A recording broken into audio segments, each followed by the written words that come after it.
working together in a rush to recall all those men and women, Zambian men and women who are serving up to this moment from the previous regime. This must go to show clearly that at the point when UPND took office, the issue of vindictiveness was the furthest on the mind of those who are managing these offices. There's a handful of cadres who were brought back here, and those handful of cadres that were brought back here into retirement, not into deployment, into retirement, they know themselves, a handful. Those are the ones who made it their business that when Parliament was dissolved, they jumped onto aeroplanes, took off the diplomatic etiquette and wore PF regalia and went into the field to campaign. They are known. Today, I want to argue that they retired themselves by misconduct. Madam Chair, I heard some argument that came from my colleague and friend, Honorable Amnyuma, who in many of his line of thought was correct. He talked about 4-week training period for diplomats. The training is diplomatic etiquette. Just like there's parliamentary etiquette, when we all come here, we get inducted for 2 days only. How to become an effective parliamentarian. 2 days, at the most 4. So what is wrong with 4 weeks? To teach etiquette. Etiquette is a way of doing things. And I want to assure the colleagues that these people who have been fortunate to be sent into foreign missions are men and women who are grounded in their profession. Let me just quickly say that when panic and fear grips a group of people, it is plain to see. Today, Honorable Minister of Finance, you are presiding over nearly 70% of staff that was appointed by PF in the foreign mission. I don't envy you myself.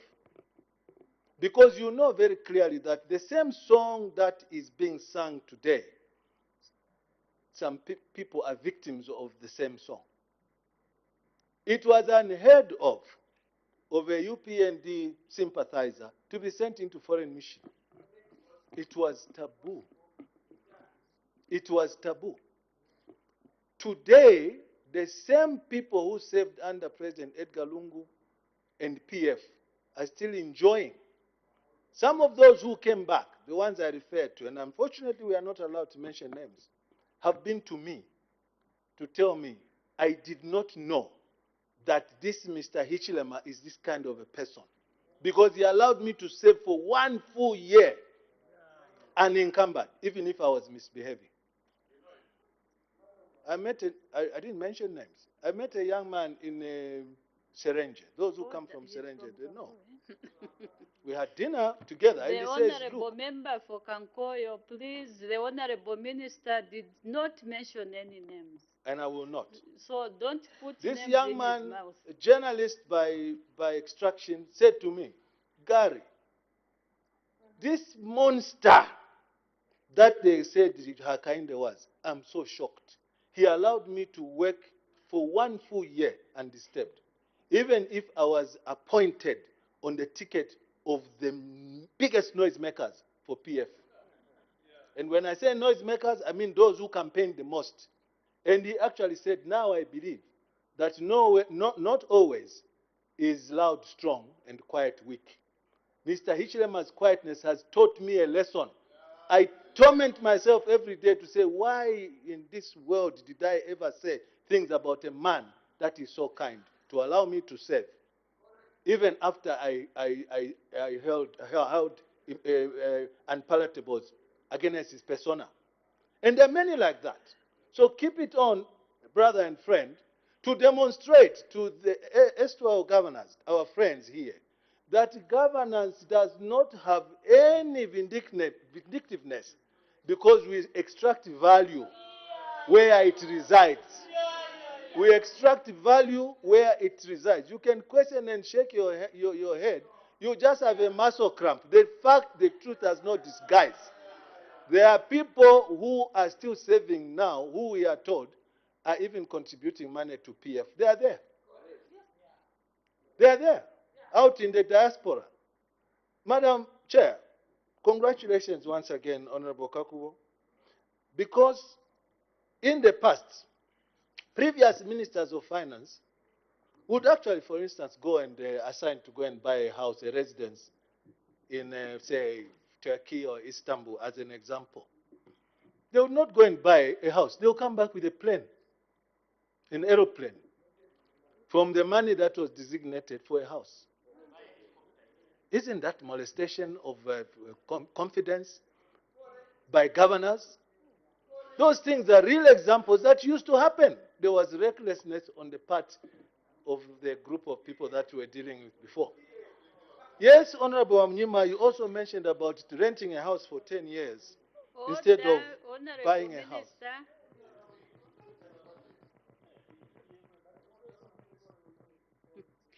If you can be more focused, and please try to avoid words that are provoking the other group. You are doing fine so far, but some of the words that you are using,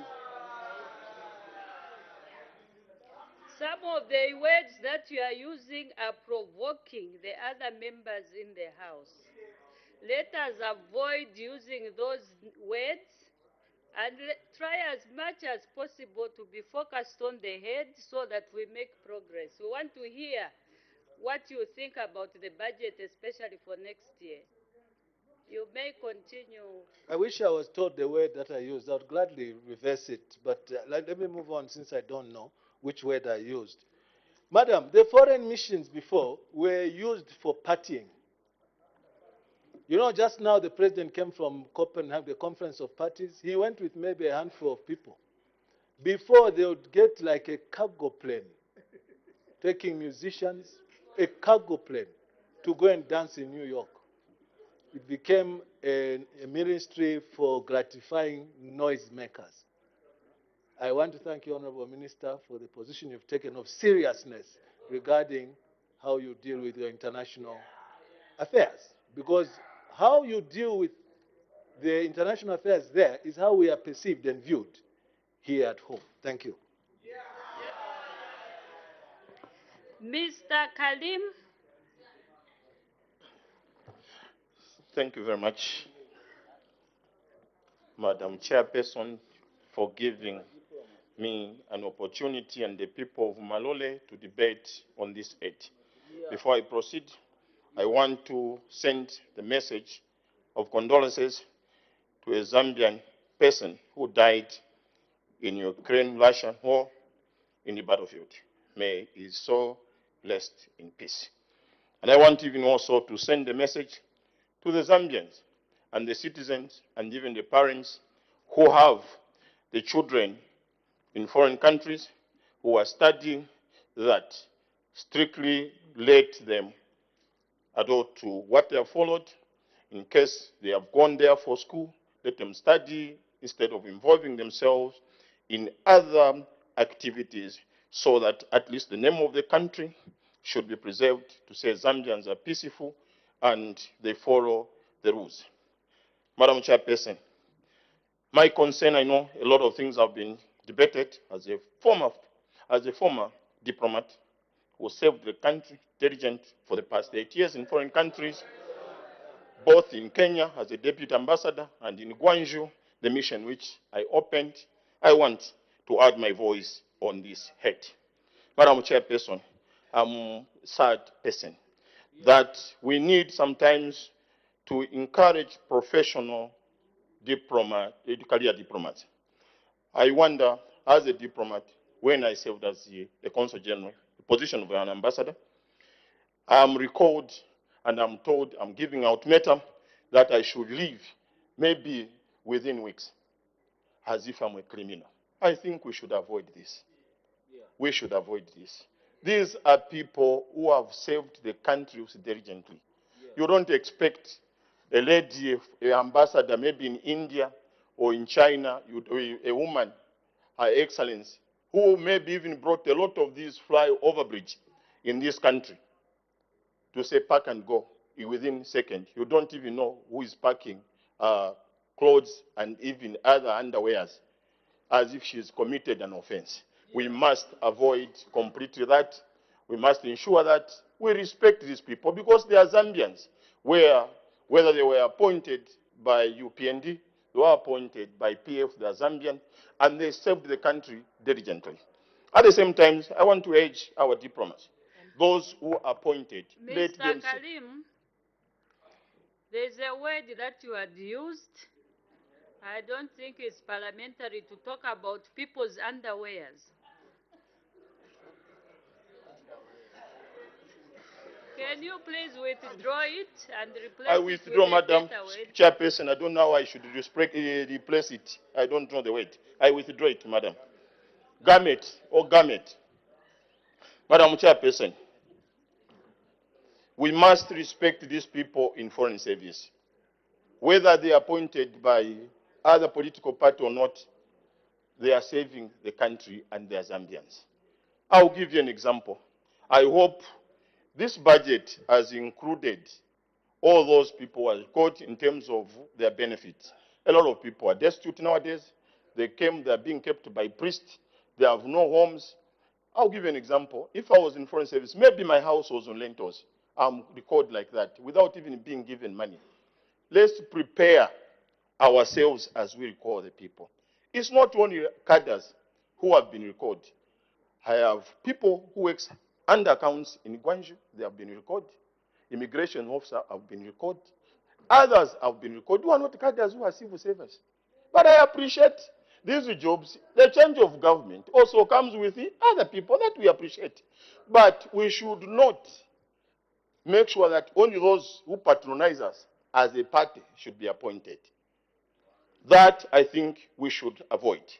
When the president addressed the House, he encouraged people and this House to say his priority will be economic diplomat.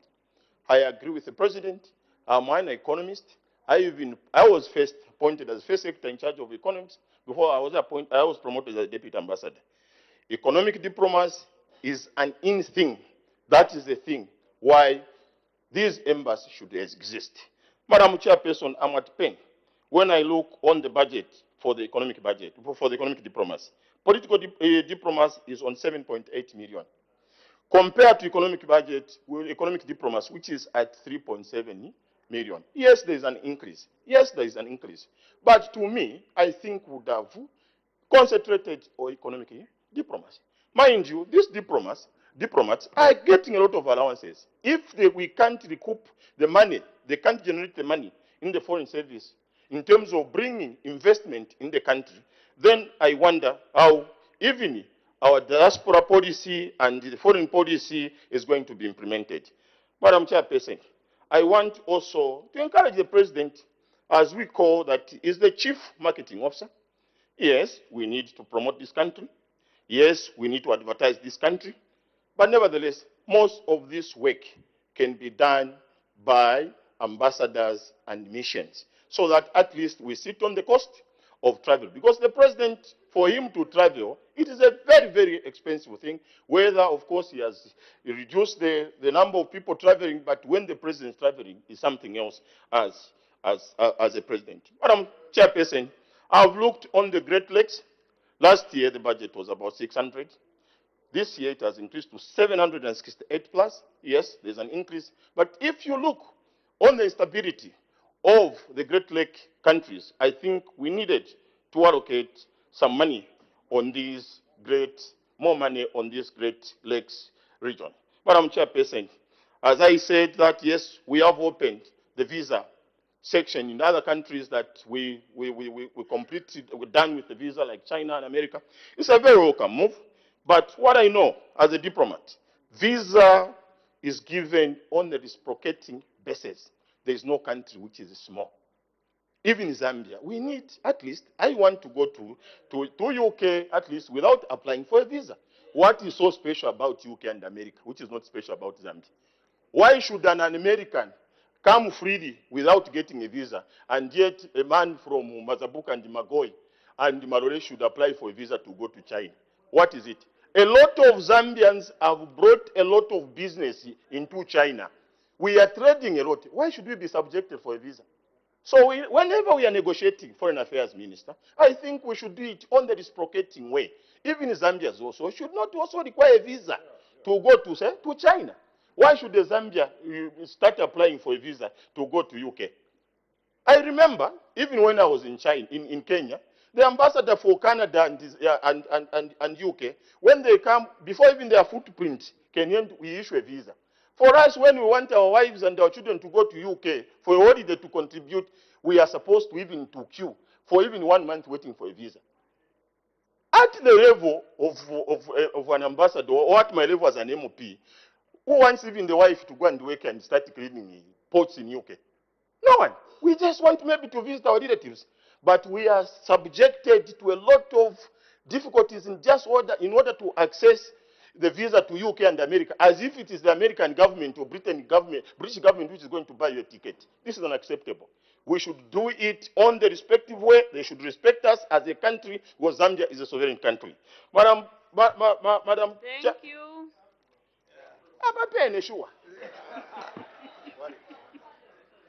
Your time is up. Mr. Mutaya Chalo.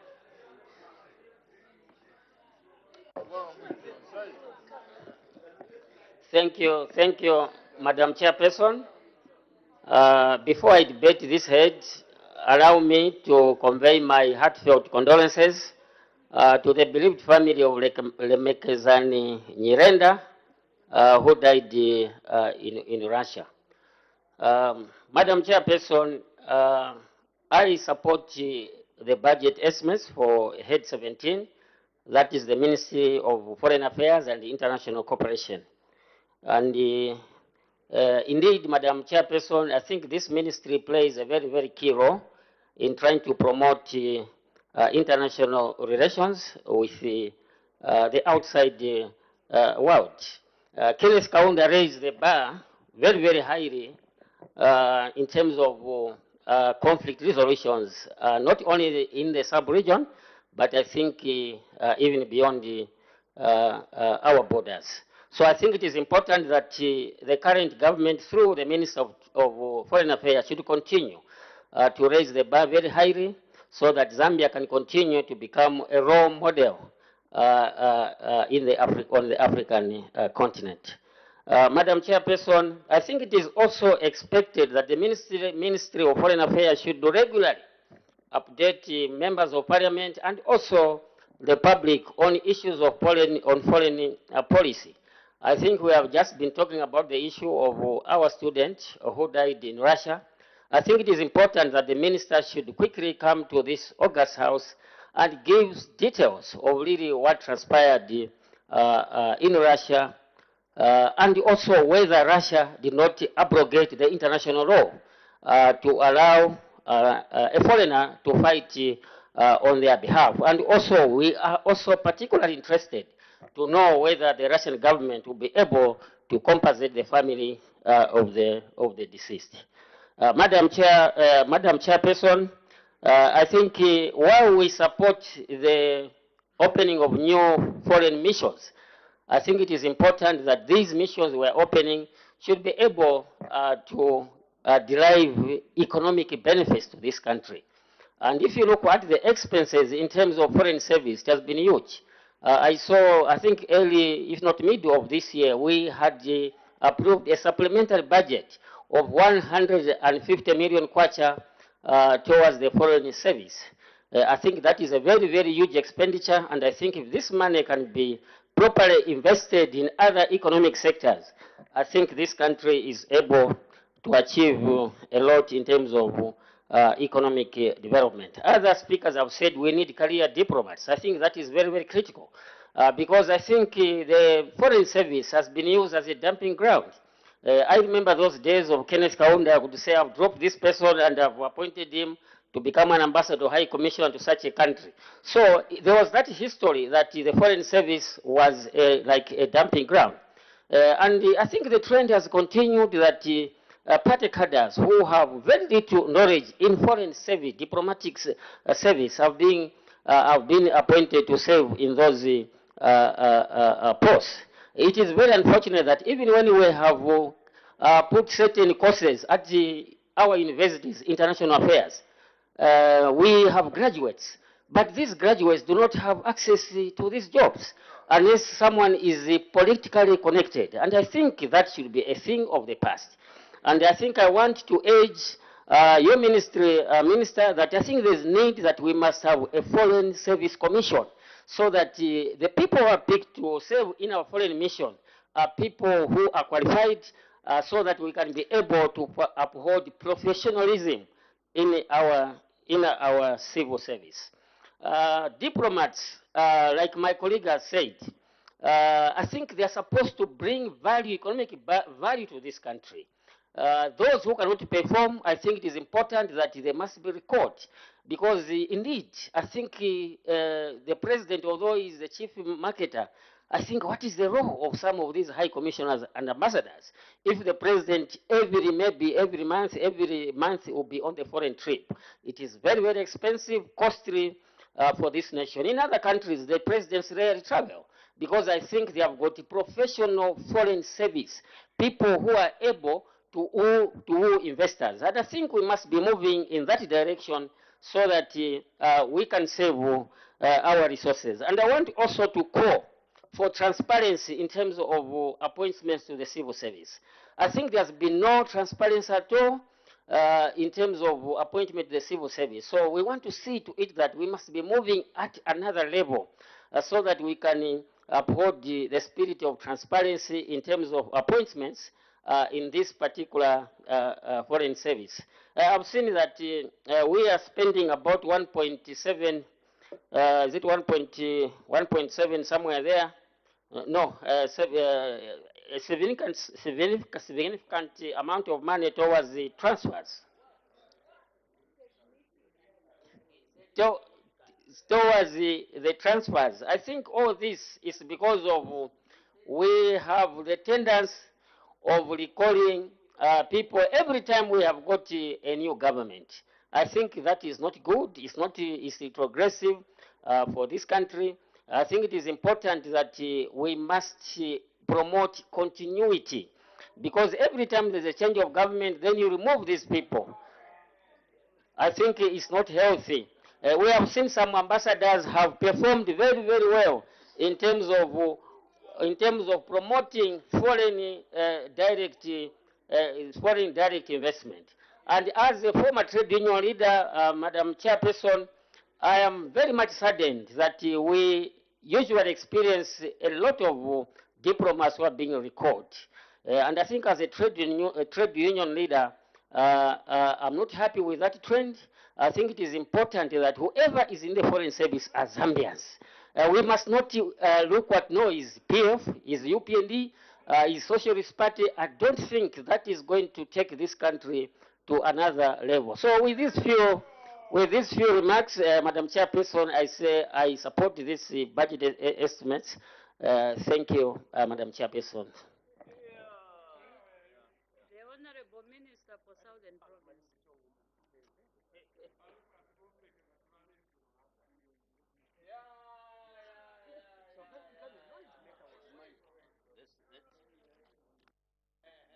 Thank you very much, Madam Chairperson, for according the people of the Southern Province to add their voice on the motion on the floor of the House.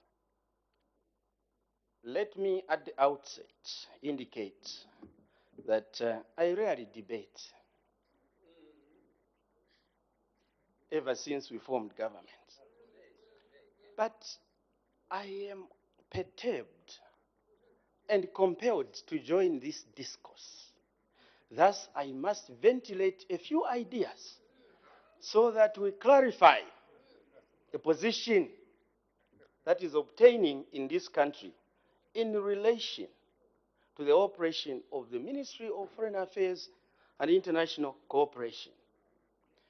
Let me indicate, Madam Chairperson, that because I'm debating for the first time ever since this particular assembly came into being, allow me to congratulate the people of this country right across the 9 provinces that recently went to by-elections where the UPND won resoundingly. It is very clear that the naysayers, those who are saying that the policies of the UPND are not working, they are on their own. The people have decided to move with a working government of a president who is walking the talk. We thank them for voting the way they did. It gives the leadership the confidence it requires to take the nation to the next greater, higher level. Let me, Madam Speaker, indicate a few points for the benefit of some who require the same as I have heard in their debate. Firstly, Madam Chairperson, I commend President HH for appointing a vibrant minister who, together with the President, have lifted the flag of this nation to higher levels of integrity. Order, Honorable Minister. If you can say the names of the President in full, rather than HH. There are so many people with HH.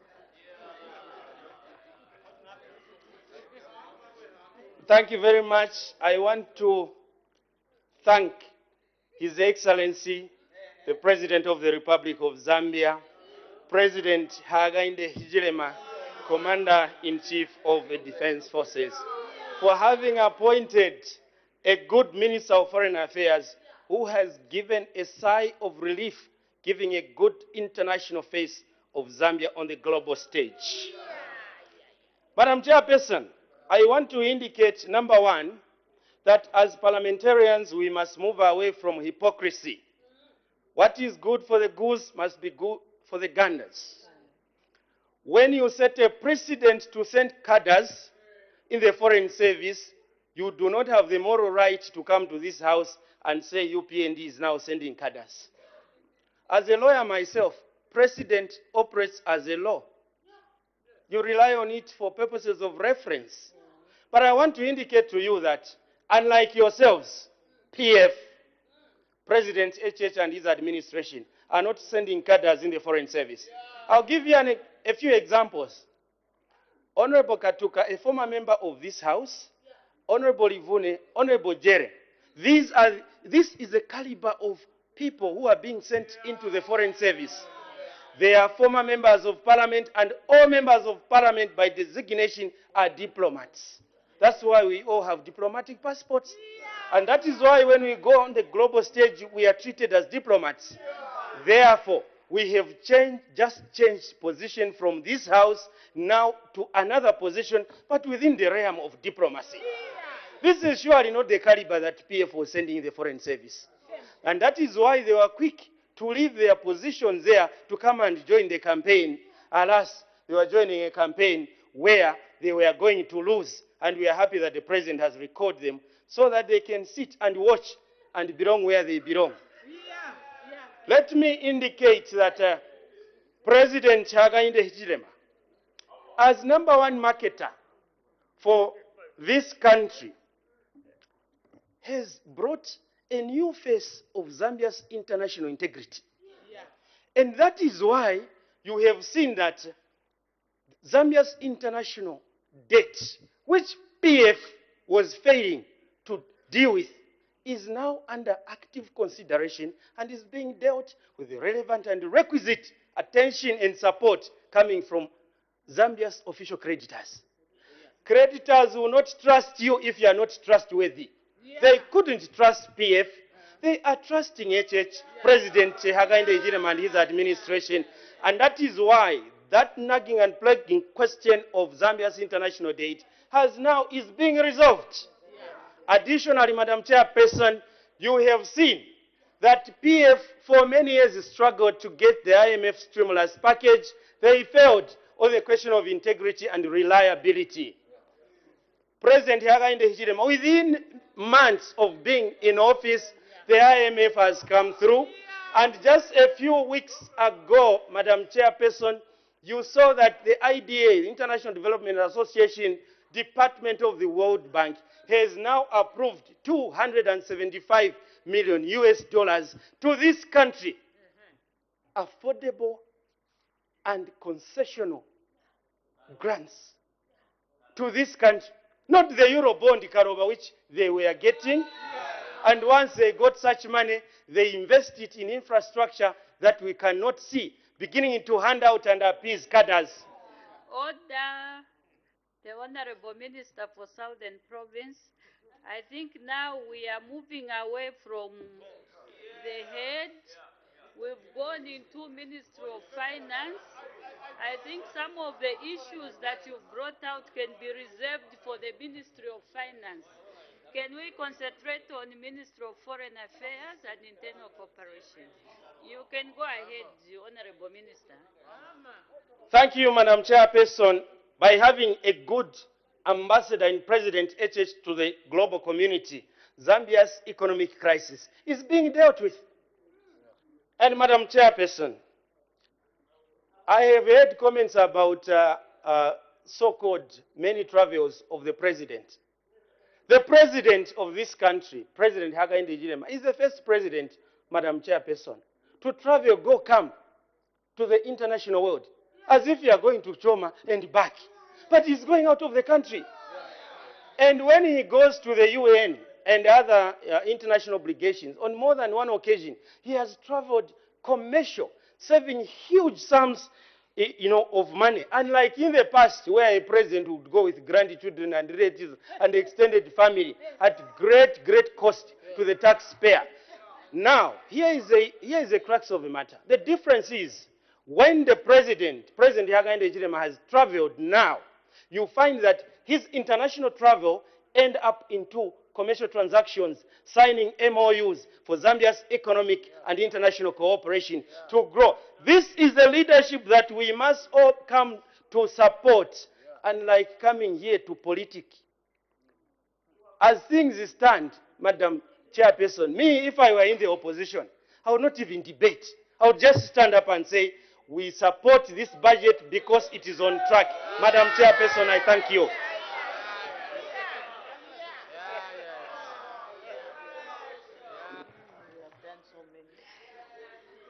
Order, honorable members, we have to make progress.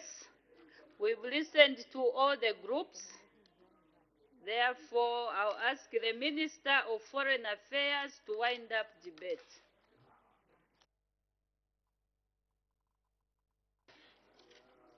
Madam Chairperson, the debate has been concluded by the members that have spoken before me on the right. Eloquently debated and effectively contributed. And I wouldn't want to spoil the soup, but I'll make a few clarifications where I noticed that we could assist the House. First of all, Madam Chairperson, the issue of the land in Kenya that was purported to have been given to a Kenyan, I would want to assure the House that immediately we assumed office, this issue of the land was resolved. We got our land back in Kenya, and it's on title under the auspices of the Zambian government. Secondly, Madam Speaker, I want to again offer comfort to the House that with the matter of the political line that has increased, and then colleagues have mentioned that on economic diplomacy, we have not increased as much. Again here, Madam Chairperson, I want to indicate that the line on economic diplomacy has also been increased upwards.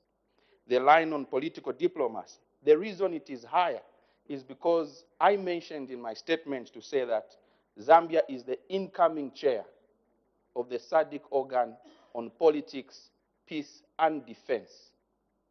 That is going to require finances in order for us to make that functional organ of the SADC to function at its optimum. I hope that can put the debate to rest. I know those on your left, Madam Speaker. Again, I want to clarify on recalls. The issue of recalls, Madam Speaker, the standard is that diplomats cannot be in foreign service in perpetuity. There's nowhere on the globe where countries keep their diplomats in one country forever and ever. It is done, the standard is on a rotational basis, around 3 to 4 years. The good standard is that you must relocate your diplomats either back to capital or they go to another mission. Even here in our country, you will see sometimes, Madam Chairperson, on TV, where the president is receiving new diplomats that go to take letters of credence to the president. It's because other countries have also done exactly what Zambia is doing. In addition to that, Madam Chairperson, the standard for us as a country is that when we call a diplomat, we give notice of 3 months. However, just like Honorable Mr. Nkombo mentioned, there were some mischievous diplomats that misconducted themselves. There's also a provision under the statutes that governs us that we can recall a diplomat with immediate effect. We are not going to accept a situation where diplomats return home to come and leave their diplomatic mission and perform party functions in our country. That is not acceptable. It's a resounding warning. You will be recalled with immediate effect. We are within our rights to do so. Madam Speaker, Madam Chairperson, again, I want to clarify on the issues of infrastructure. It is true, Madam Chairperson, that infrastructure in foreign land that belongs to our government is not in its best condition.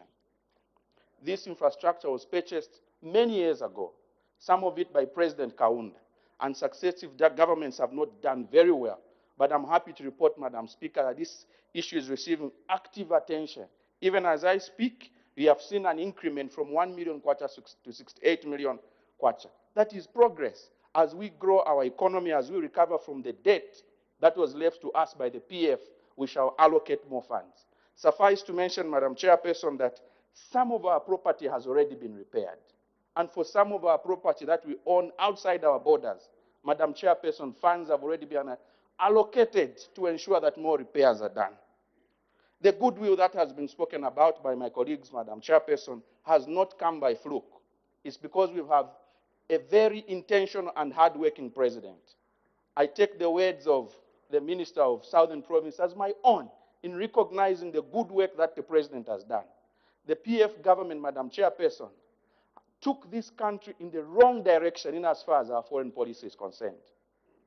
I'm afraid to mention, Madam Speaker, that this country effectively only had bilateral relations with 4 countries, which I'm reluctant to mention here.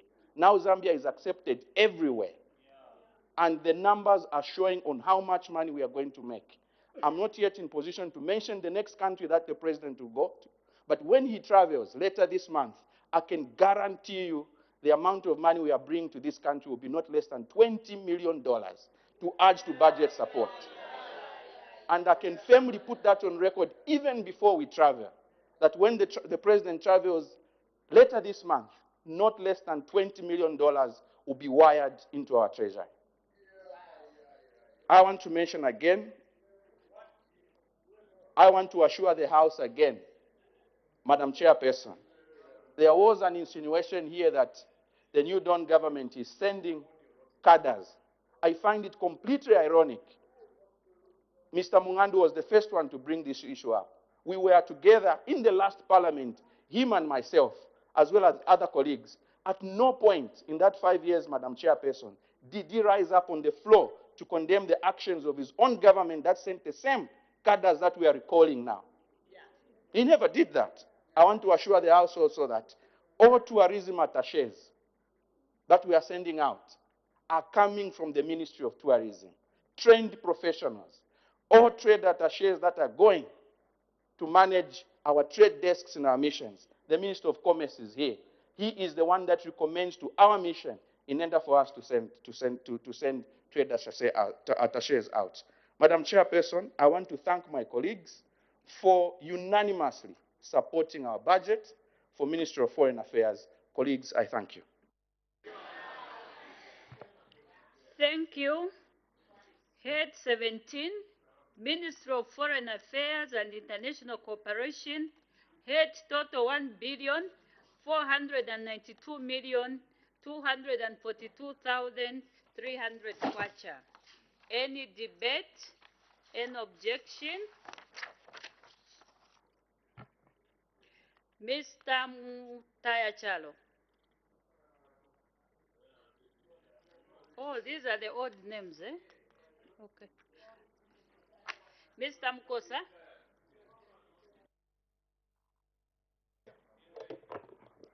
Thank you, Madam Chairperson. Honorable Minister, on page 194, personal, that is table 1, budget allocation by economic classification, under number 21, personal emoluments, I've noticed that there is a reduction from last year's budget of 1.6 billion to 1.2 billion this year. Why has the budget reduced for next year? I thank you, Madam Chairperson. The Honorable Minister of Foreign Affairs and International Cooperation. Madam Chairperson, the budgetary allocation is reduced on that line. This is owing to the reduction in overseas allowances that we do not to pay during the calendar year, as some diplomats have been recalled. Madam Chairperson, I thank you. Thank you. I put the question. The question is that head 17, Minister of Foreign Affairs and International Cooperation, head total 1,492,242,300 kwacha stands part of the estimates. As many as are of that opinion say aye. Of the contrary say no. The ayes have it. The question is resolved in the affirmative. Head 17, Ministry of Foreign Affairs and International Cooperation, head total 1,492,242,300 kwacha is ordered to stand part of the estimates. We now move to head 21.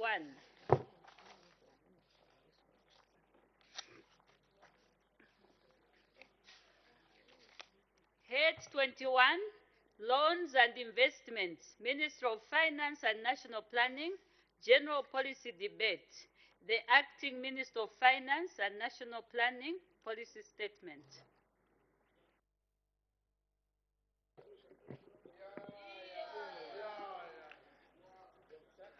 Madam Chairperson, I thank you for according me this opportunity to present the policy statement on the 2023 estimates of expenditure for the Ministry of Finance and National Planning, Head 21, Loans and Investment.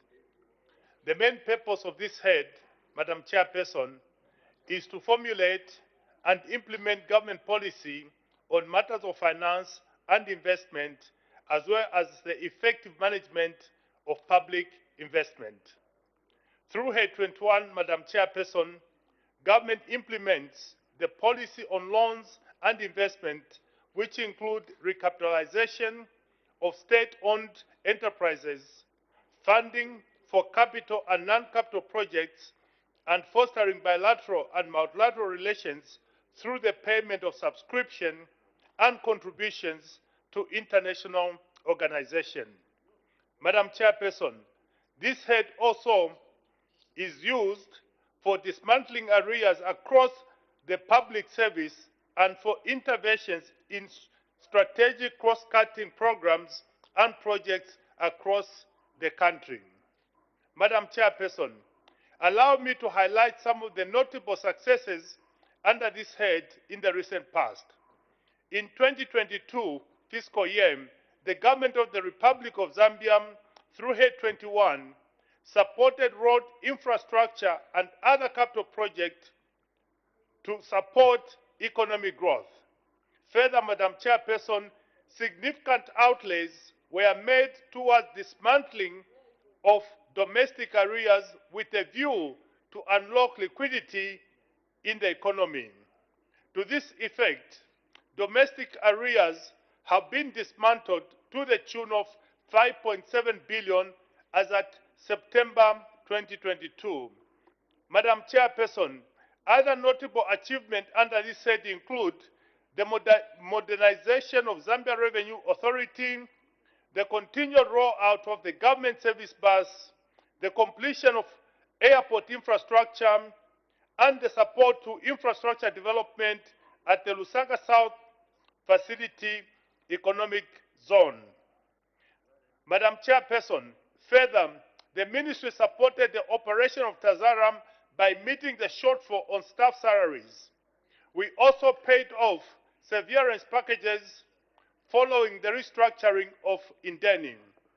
Madam Chairperson, to attain the objectives set out in the 8th National Development Plan, government through Head 21 will focus on the following: dismantling domestic arrears, supporting infrastructure development in road and air transport, supporting the completion of rescoped priority projects, improving border post infrastructure, establishing a timber exchange, and infrastructure development of Cassava Bay and Liua Park. Madam Chairperson, Head 21 has been allocated a total of 15.1 billion in the 2023 budget to support 3 programs, namely financial investment and management, project investment management, and centralized strategic payments. This represents 18.1 compared to the 2022 budget of 12.8 billion. This increase is largely attributable to the scaling up of the allocation to dismantle the arrears. 1. Financial investment management. Madam Chairperson, Financial Investment Management Program houses the recapitalization of state-owned enterprises that is aimed at enabling SOS to become profitable and provide the much-needed employment.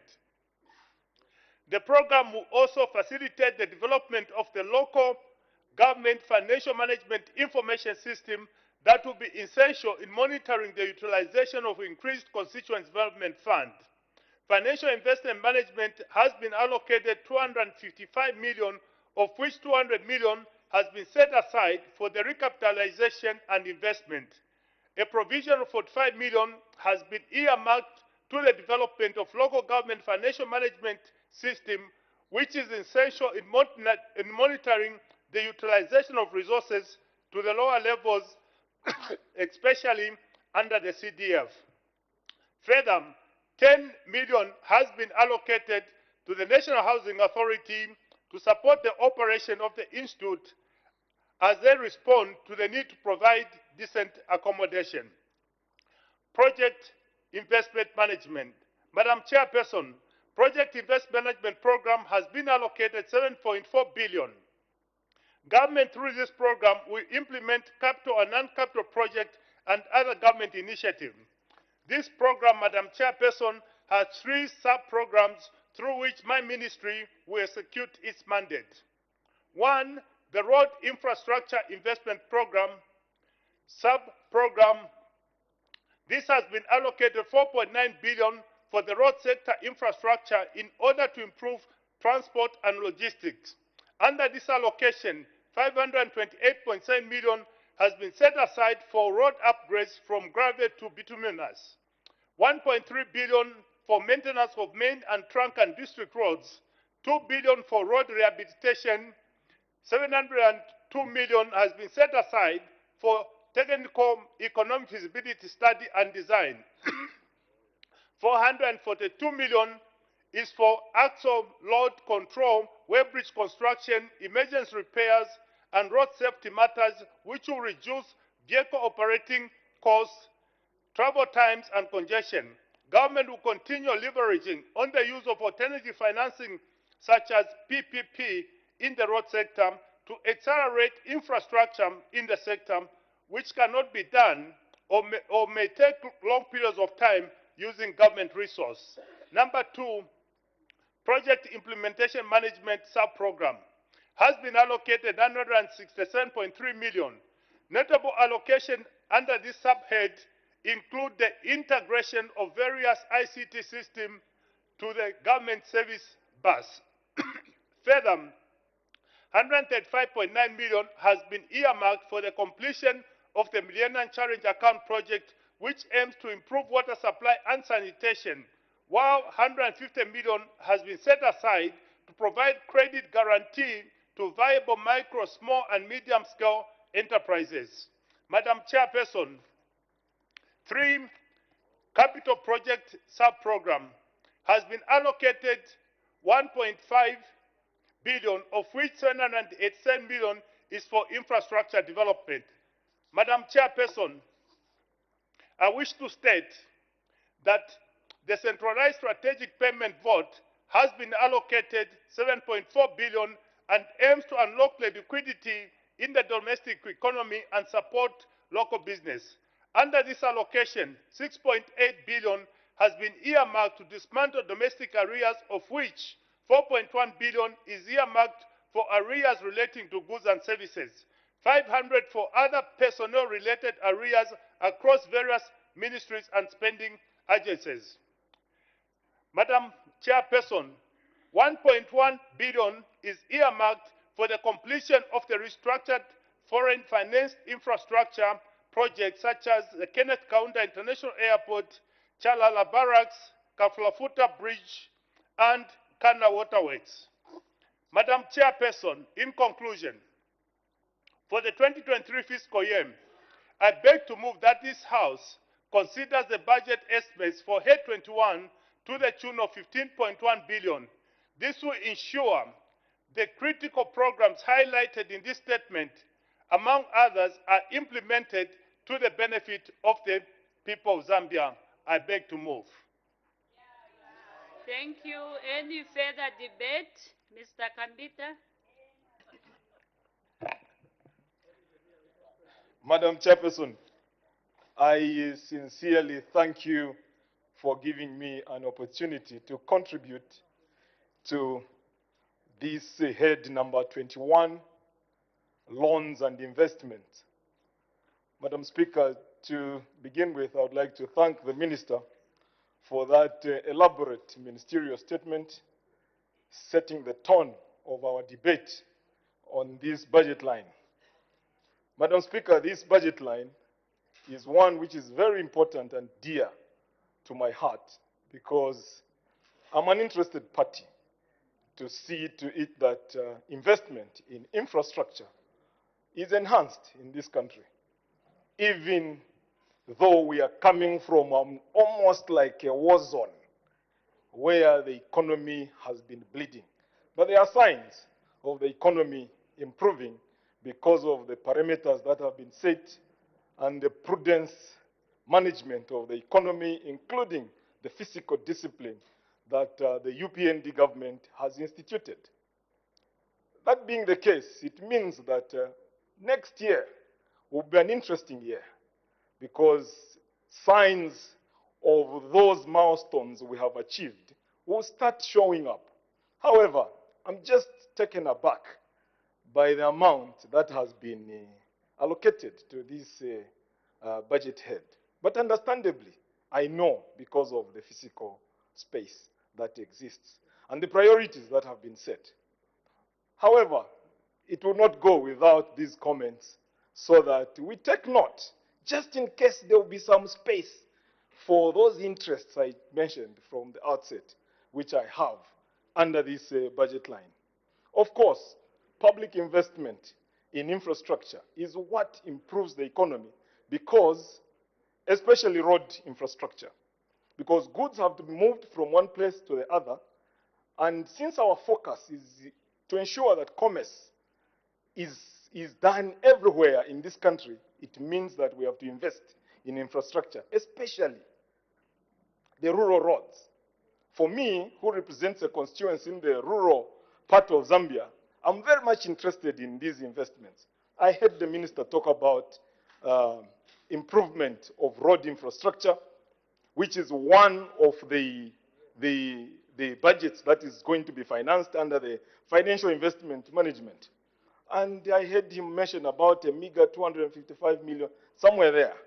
Then there is also project investment, which is in infrastructure, about 547 million. It's still too little.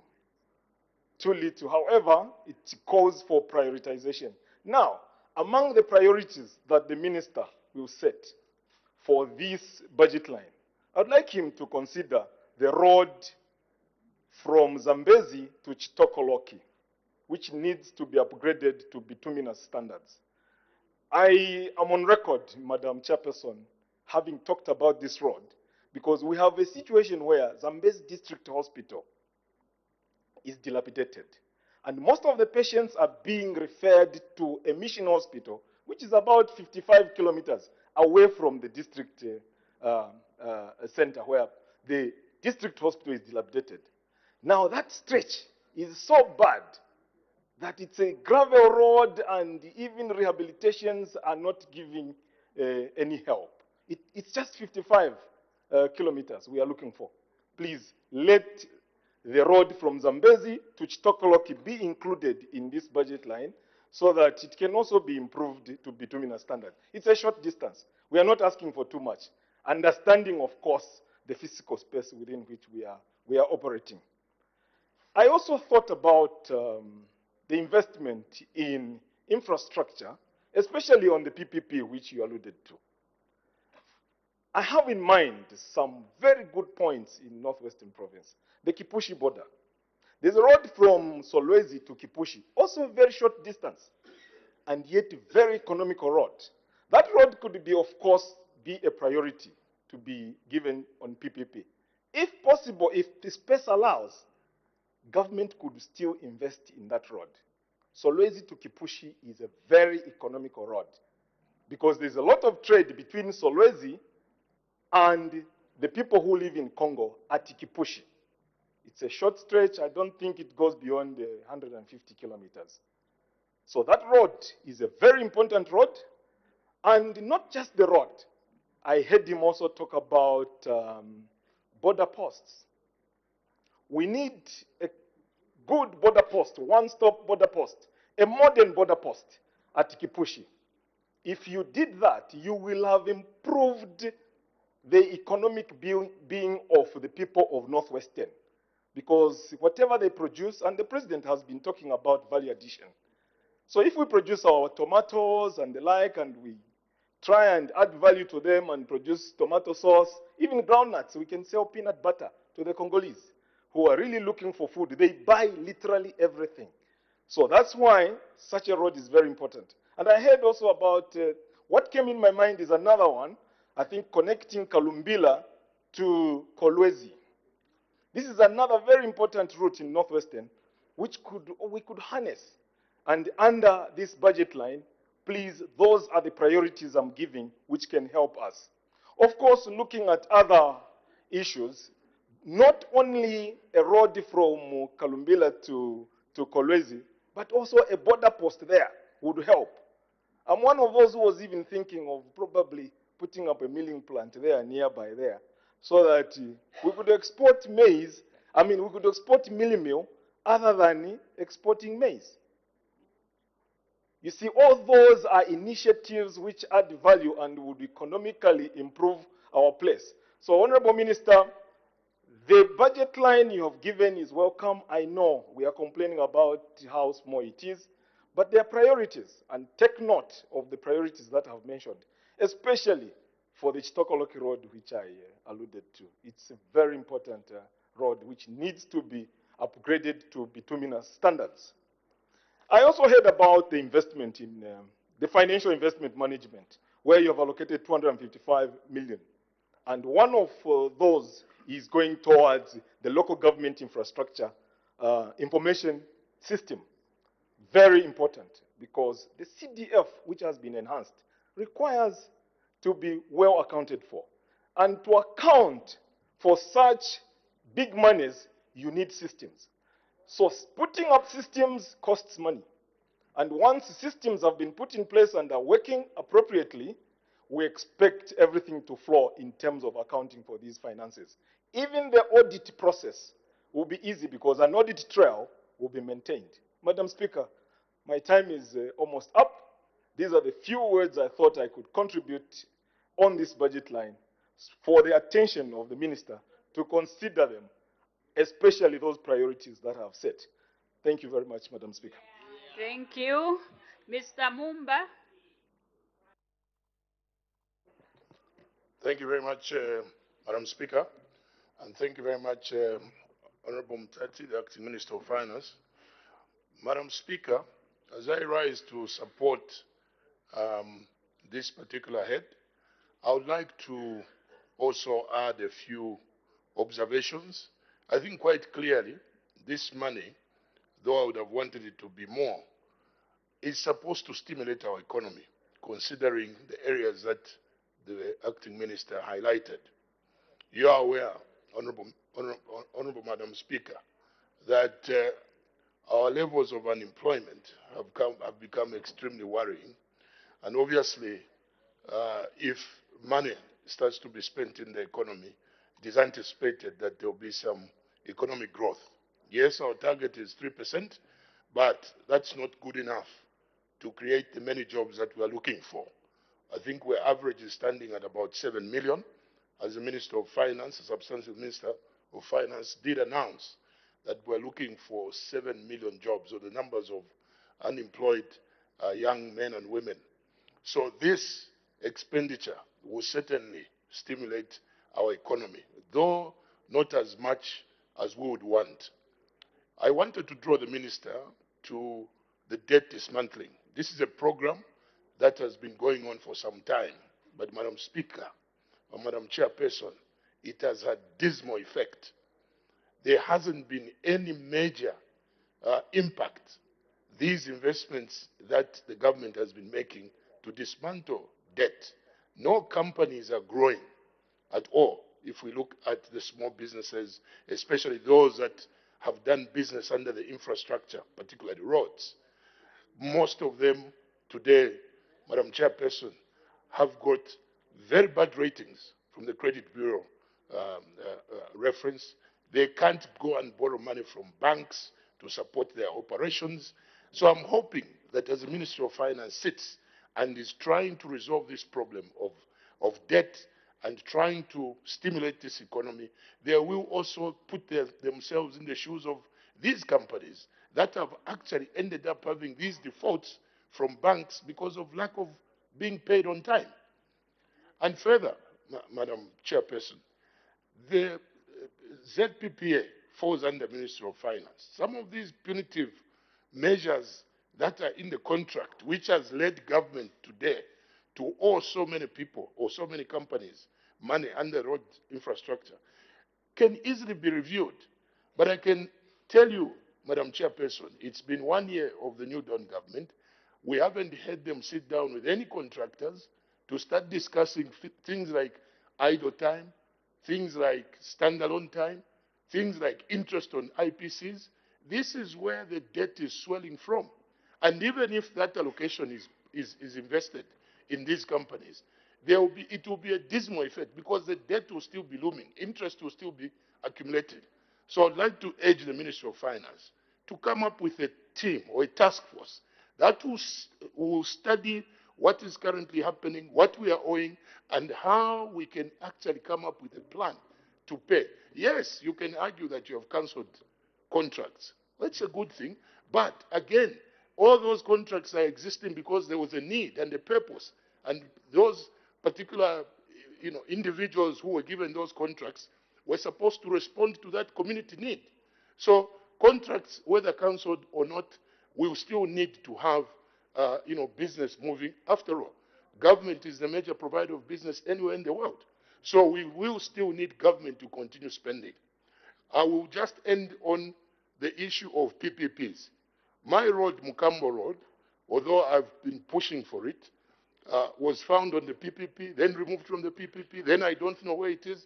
I think, Honorable Minister, it will be important that certain short roads, if you look at Mukambo Road, which has almost cut off now, just these few rains we have had in the last 2 or 3 weeks, I don't know how it will be by the end of the year. It's just a stretch of 15 kilometers, leading you to a road that the Congolese have done, which takes those trucks into Kasumbalesa. That road, I'm also appealing, it's just 15 kilometers. Could it be considered instead of us waiting for PPPs? And we all know the structure of how PPPs work. First of all, when somebody or the person you're giving the PP project to wins, he has got 3 months to look for money. Then he has got another 2 months to appeal in case he doesn't find the money. That's already half a year. So you're going to discover that if we focus so much on PPPs, which are good, but the time frame and the needs is what is going to make it difficult for the government to deliver these projects. Madam Chairperson, with these few words, I once again wish to support this particular head. I thank you. Thank you. Mr. Kampyongo. Thank you, Madam Speaker. Honorable Minister, indeed we acknowledge the mandate Order, of the Mr. Kampyongo. We shall continue with this head tomorrow. As the time is 1840 hours, I interrupt the proceedings and committee work stands adjourned. The committee will report progress and ask leave to sit again.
Madam Speaker, I have to report to the House that the Committee of Supply on the estimates of revenue and expenditure for the year 1st January 2023 to 31st December 2023 has gone through the following heads: 09, 27, and 17, and has made progress and asked leave to sit again.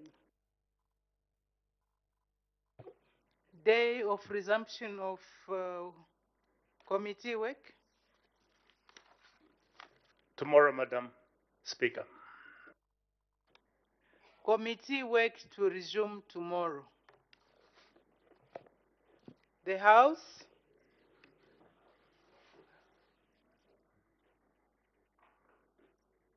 is now adjourned.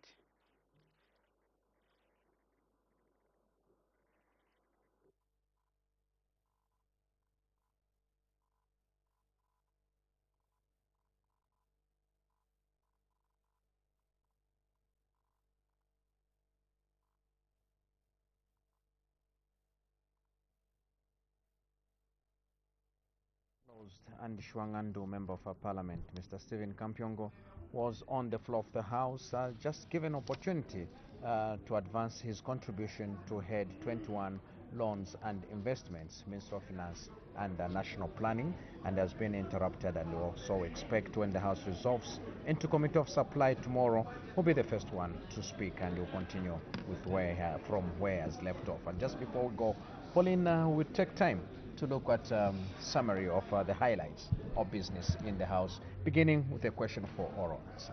Yesterday we had one question for oral answer, understanding Order 74, and this was question 91 posed by Mbala, Member of Parliament, Mr. Simutowe, and he posed a question to the Minister of Transport and Logistics, and in the first part of the question he wanted to know why the rehabilitation of Samora Machel Airport in Mbala district has stalled, and also when the project will resume, and also wanted to know what the cost of the outstanding works is and what time frame for the completion of the project is.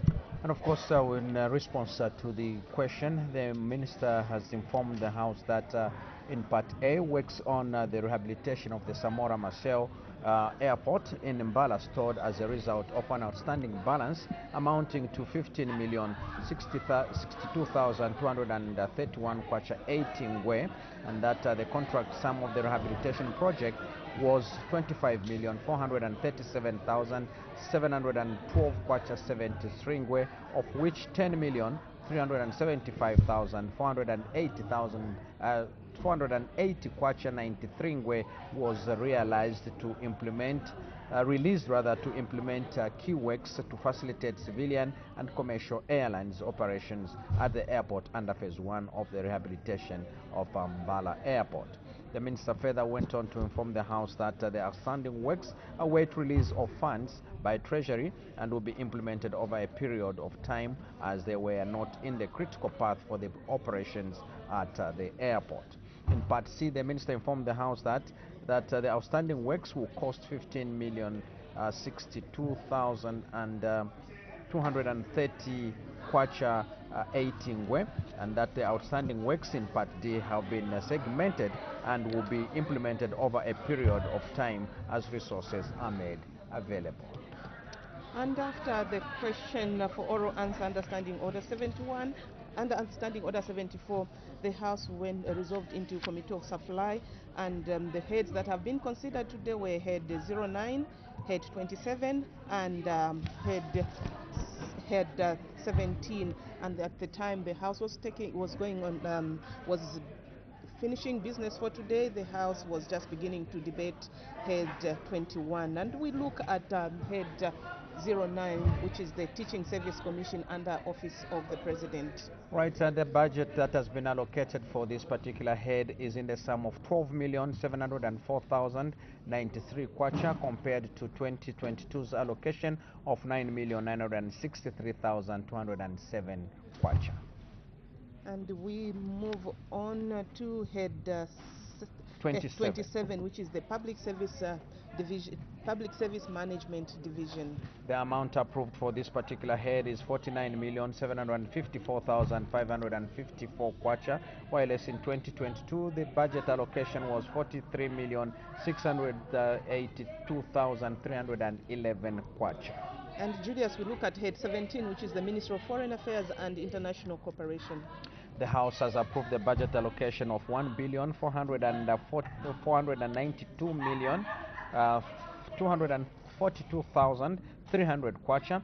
In 2022, the House approved 1,757,000,000.